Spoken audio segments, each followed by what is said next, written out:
नमस्कार प्रिय साथियों, बहुत बहुत स्वागत, बहुत बहुत अभिनंदन आपका अपने YouTube चैनल अमृत ज्ञान में। प्रिय साथियों, आज का वीडियो कुछ स्पेशल है।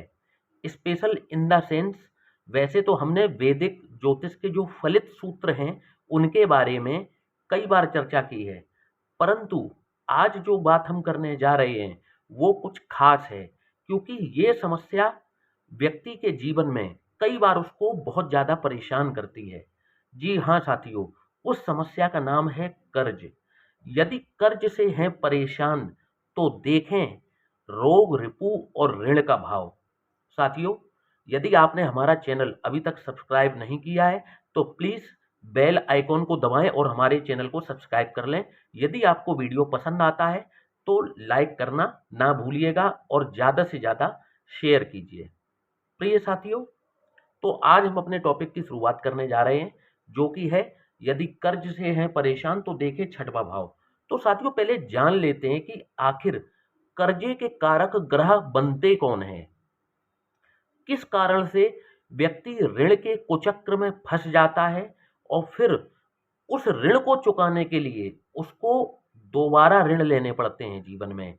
मतलब एक ऋण उसका चुकता नहीं है और उसी ऋण को चुकाने के लिए वो कई बार ब्याज पे ब्याज लेता चला जाता है और ऋण के बुरे कुचक्र में, माया जाल में फंसकर अपना सब कुछ गवा बैठता है। साथियों, कर्ज के कारक ग्रह कौन से होते हैं?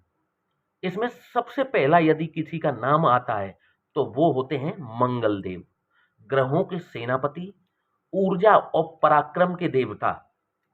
अदम्य साहस यदि आपको देखना है तो मंगल की स्थिति को देख करके बता सकते हैं कि व्यक्ति के अंदर कितना साहस है या फिर व्यक्ति कितना पराक्रमी है। साथियों, जब भी मंगल ग्रह जन्म पत्रिका के अंदर कमजोर स्थितियों में बैठते हैं तो ये व्यक्ति को कर्जे में डालने का कार्य करते हैं। यदि आपकी लग्न पत्रिका इस प्रकार की है जहां पर मंगल जो है वो मारक ग्रह बनते हैं या मारक भूमिका में होते हैं, इस पर मैं पहले भी चर्चा कर चुका हूं। आज उतना डीप में पीछे के एपिसोड्स में नहीं जाते हैं। तो जब भी मंगल जो हैं वो अकारक ग्रह होते हैं कुंडली में या मारक भूमिका में होते हैं और इन अंश बलों के साथ बैठे हों, 0 अंश, 28 अंश, 29 अंश, आप देखेंगे कि ऐसे व्यक्ति के अंदर साहस की कमी देखी जाती है और व्यक्ति गलत डिसीजंस लेता है और इन्हीं गलत डिसीजंस लेने के चक्कर में कई बार वो जो है वो अपने ऊपर कर्जे का भार भी चढ़ा लेता है। कुछ विशेष स्थितियां मैं आपको बता देता हूं कि जहां पर मंगल जो है वो विशेषकर आपको कर्जे में डालने का कार्य करते हैं। और ये भी बात करूंगा कि किन लोगों को कर्ज बिल्कुल भी लेना नहीं चाहिए। यदि आपने अभी तक जीवन में कर्ज नहीं लिया है और आपके मंगल की स्थिति अगर यही है जो मैं बताने जा रहा हूं, तो आप डबल बार सोचिएगा कर्ज लेने से पहले, बल्कि मैं कहूंगा 10 बार सोचिएगा कर्ज लेने से पहले। तो साथियों, अब देख लेते हैं कि मंगल की भी कौन सी स्थितियां हैं। तो साथियों, मंगल जब भी द्वादश भाव में विराजमान हो या व्यय भाव में विराजमान होते हैं और कुंडली में अकारक हैं। अब अकारक कहाँ होंगे? जैसे शनि की जो जन्म पत्रिका होती हैं, शनि देव की लग्न की जो जन्म पत्रिका होती हैं, जैसे 10 नंबर, 11 नंबर, ठीक है? यानी कि मकर लग्न, कुंभ लग्न, मिथुन लग्न, कन्या लग्न, यानी कि बुध की लग्न, मिथुन लग्न, कन्या लग्न, और कई मायनों में शुक्र की लग्न में भी मंगल अकारक हो जाते हैं, क्योंकि यहाँ पर सप्तमेश होते हैं और सप्तमेश जो होते हैं ये मारक के स्वामी होते हैं। जैसे आपकी वृषभ लग्न है, वृषभ लग्न 2 नंबर से शुरू होगी तो सप्तम भाव में कौन सी राशि पड़ेगी? 8 नंबर की। और व्यय भाव में कौन से नंबर की राशि पड़ेगी? 1 नंबर की। तो मंगल इसमें मारक ग्रह बनते हैं।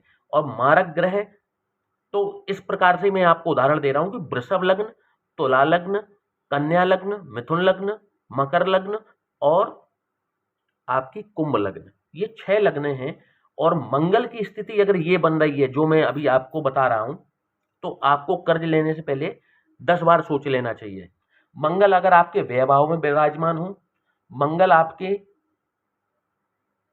द्वितीय भाव में विराजमान हो, चतुर्थ भाव में विराजमान हो और छठवें भाव में विराजमान हो। हालांकि मंगल जब यहाँ पर द्वादश भाव में वृषभ लग्न में विराजमान होते हैं, तो क्योंकि अपने ही राशि में यहाँ पर विराजमान हैं, तो ये आपको ऋण के कुचक्र में नहीं फंसाते, बल्कि आपका जो है फॉरेन सेटलमेंट में आपकी मदद करते हैं। लेकिन ये अप्लाई केवल वृषभ लग्न में होगा। लेकिन अगर यहाँ पर है, यहाँ पर है, यहाँ पर है, इन तीन भावों में है, तो ये दिक्कत देंगे, आपको ऋण के कुचक्र में फंसा देंगे। ये अपवाद था वृषभ लग्न में, ये इस तरीके का अपवाद था। अब बात कर लेते हैं कि मंगल अगर यदि रोग भाव में यहां पर बैठे हैं, रिपु भाव ऋण भाव में यहां पर बैठे हैं छठवें भाव में, तो आप देखेंगे कि ऐसे व्यक्ति बस एक बार कर्जा ले ले, फिर उस कर्जे को उतारने के लिए उसकी पूरी मेहनत लग जाती है, पूरी दम लगा देता है, फिर भी उससे वो कर्जा उतारे नहीं उतरता। मंगल यदि इस भाव का स्वामी है और चौथे भाव में जाकर के बैठ जाए, तो भी ये आपको कर्जे में फंसाने का कार्य कर देता है। मंगल द्वितीय भाव में है और तब जो है आपको कर्जे में डालने का कार्य कर देता है।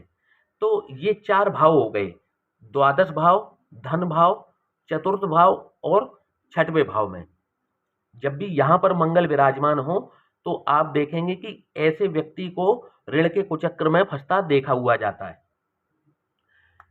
इसके बाद में एक मैं आपको विशेष भाव बताता हूं कि यदि वहां से भी मंगल का संबंध बन रहा हो और मंगल यदि अकारक हैं, तो ये भी आपको ऋण में फंसाने का कार्य करेंगे।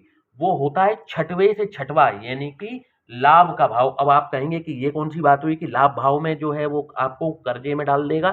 साथियों, ये आपका मैनिफेस्टेशन हाउस भी है, ये इच्छाओं का भी भाव है। इसीलिए जब भी मंगल यहाँ पर विराजमान होंगे अकारक हो करके, तो यहाँ पर भी आपकी इच्छाएं ही आपको कर्ज के दलदल में डाल देंगी। बस शर्त क्या है कि मंगल इन भावों में विराजमान हो या फिर यहां से इस भाव में विराजमान हो। यहां मैं लिख और देता हूं, मंगल यहां पर जब भी विराजमान होंगे तो आपको कर्जे में डालने का कार्य कर देते हैं। अब मंगल के अंश बल को देख लीजिए, 0 अंश, 28 अंश, 29 अंश है, तो मंगल आपके कमजोर हैं, ये आपको ज्यादा फंसाएंगे। ये बहुत गलत भ्रांति है कि 0 डिग्री का प्लेनेट है तो वो असर देने में नाकाम है। जी नहीं, आपका 0 डिग्री का प्लेनेट है, वो आपको उल्टा मार करेगा आपके ऊपर, ये उल्टी मार करता है। ठीक है, ये इसका अंश बल कुछ भी खत्म नहीं हुआ, ये अब आपको विपरीत परिस्थितियों में और ला करके फंसा देगा। इसके बाद में साथियों बात कर लेते हैं राहु ग्रह की। राहु ग्रह का भी ऋण से बहुत बड़ा नाता है। जिस किसी की कुंडली में राहु छठवें भाव को देखता हो, किसी भी भाव में बैठा हो और छठवें भाव को देखता हो और अकारक लग्न हो। अकारक लग्न कौन सी होती है राहु के लिए, मैं पिछले वीडियोस में बता चुका हूं आपको। कर्क लग्न, आपकी सिंह लग्न, इसके बाद में आपकी मेष लग्न, वृश्चिक लग्न, धनु लग्न और मीन लग्न। इन लग्नों में राहु अकारक होते हैं और अकारक होकर के जब भी ये रोग, रिपु और ऋण के भाव को देखेंगे तो आपको कर्जे के दलदल में डालने का कार्य कर देते हैं। और यदि इनकी महादशा लग गई तो ये बात आप मान करके चलिए, तय मान करके चलिए कि ये आपको ढकेलेंगे ही ढकेलेंगे। बस इतनी सी आपकी मेरे जो पॉइंट्स हैं ये ध्यान में रखिए कि राहु अकारक लग्न में हो, जैसे कर्क लग्न, सिंह लग्न, धनु लग्न, मीन लग्न, मेष लग्न और वृश्चिक लग्न, इन 6 लग्नों में ये अकारक हो जाते, बहुत अच्छे रिजल्ट्स करते हुए नहीं देखे जाते। राहु की महादशा और चल जाए तो सोने पे सुहागा हो गया इनका। इसके बाद में आप देखेंगे कि जब भी राहु की महादशा लगेगी ऐसे व्यक्ति के ऊपर, या व्यक्ति को इतने बढ़िया आइडियाज देगी दिमाग में कि ऐसा कर लेते हैं, वैसा कर लेते हैं, यहाँ पर पैसे को निवेश कर देते हैं, वहां पर मतलब व्यक्ति उछलने लगेगा और वहीं वो फंसेगा। और फंसने के बाद में फिर वो ऋण लेगा, ऋण लेने के बाद में फिर ऋण उतार नहीं पाएगा, बहुत बुरा फंसता है। शर्त क्या है, राहु की महादशा चल जाए और कहीं राहु यदि मंगल के नक्षत्र में बैठे हैं और मंगल जो है वो 0, 28, 29 डिग्री के होकर के बैठे हुए हैं और राहु मंगल के ही नक्षत्र में बैठ जाए, तो आप समझ लीजिए बेड़ा गर्क होना निश्चित है। ये राहु आपको फंसा देगा यदि इन भावों में बैठा है तो। दशम भाव, द्वादश भाव और धन भाव, यहां पर बस राहु बैठा हो, मंगल के नक्षत्र में बैठा हो, और आपका काम तमाम कर देगा ये अपनी महादशा में।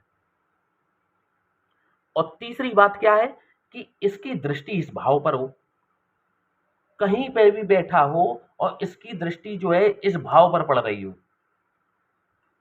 रोग रिपु और ऋण के भाव पर, ये काम अपना कर देगा। साथियों, अब आप कहेंगे कि इसका उपाय क्या है कि कर्जे में तो गुरुजी आपने बता दिया कि इन स्थितियों में व्यक्ति कर्जे में फंस जाता है, परंतु इनका उपाय क्या है। तो साथियों, आपको मैं 2 रामबाण उपाय बता देता हूं जिससे आप अपने मंगल को काफी हद तक संतुलित कर सकते हैं, बैलेंस कर सकते हैं। तो उसका पहला उपाय क्या है?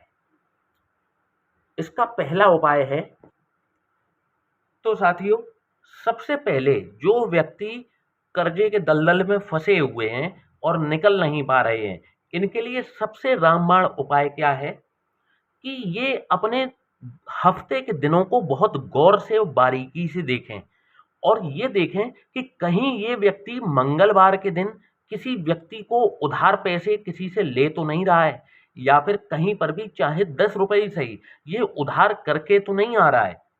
कहने का मतलब है जो व्यक्ति कर्जे के दलदल में फंसा हुआ है, ऐसे व्यक्ति को मंगलवार के दिन किसी से भी उधार चीज नहीं लेनी है, ना तो कोई सामान उधार लेना है, ना ही कोई कर्जा लेना है। ये बात इनको विशेषकर हमेशा ध्यान रखनी चाहिए और ये हर किसी को ध्यान रखना चाहिए कि मंगल जो है वो मंगल से ही कर्ज आता है। यदि मंगल कमजोर है तो व्यक्ति के ऊपर कर्जा अवश्य चढ़ता है और मंगल को आपको कभी भी कर्ज लेना नहीं चाहिए। सबसे पहला काम तो ये हो गया।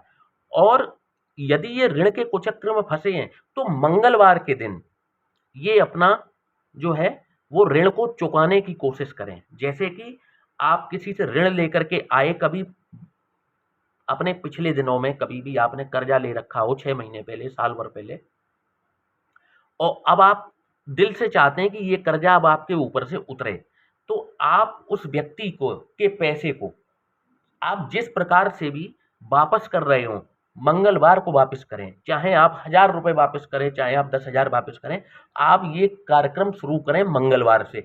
और जब भी किसी का पैसा चुकाना हो, मंगलवार के दिन चुकाएं आप पैसा। ऋण को मंगलवार के दिन चुकाना शुरू करें और कभी भी ऋण लें ना मंगलवार को। ये सबसे बढ़िया उपाय रहता है कर्जे को चुकाने का।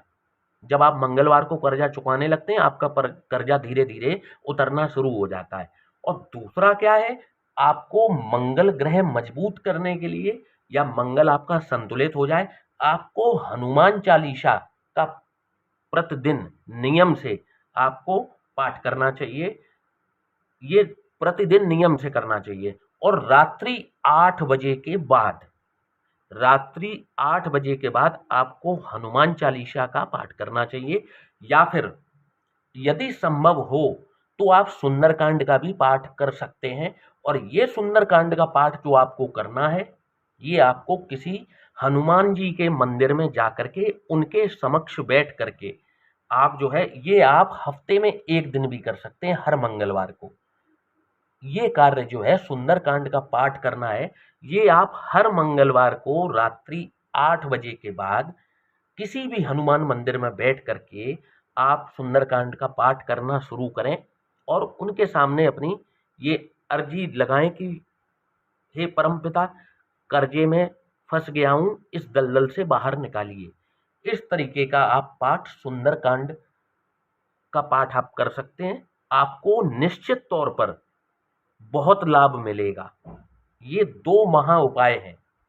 यदि आप भी अपनी कुंडली का विश्लेषण कराना चाहते हैं तो नीचे दिए हुए व्हाट्सएप नंबर पर आप हमसे संपर्क कर सकते हैं। तो साथियों, आशा करता हूं कि आपको आज का ये वीडियो पसंद आया होगा।